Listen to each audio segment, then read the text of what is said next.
নমস্কার বন্ধুরা, আমার চ্যানেলে সবাইকে স্বাগত। আজকে আমরা একদম সহজ পদ্ধতিতে ধনেপাতা চাষ কিভাবে করব সেটাই শিখব।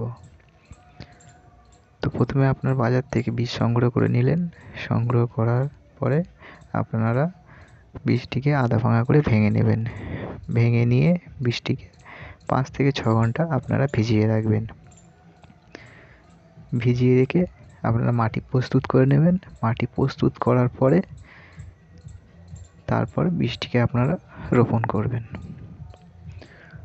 রোপণ করে হালকা হালকা পরিমাণ জল দিতে থাকবেন। প্রতিদিন জল দিতে থাকবেন।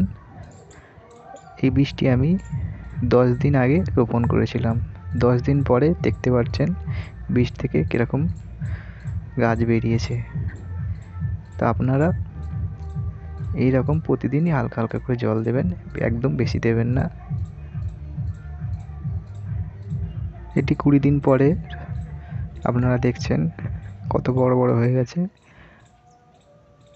একদম সহজ পদ্ধতি, আপনারাও করতে পারবেন। আর আমার চ্যানেলে নতুন হলে চ্যানেলটিকে সাবস্ক্রাইব করবেন, পাশে থাকা বেল আইকনটি প্রেস করে দেবেন। সবাইকে ধন্যবাদ।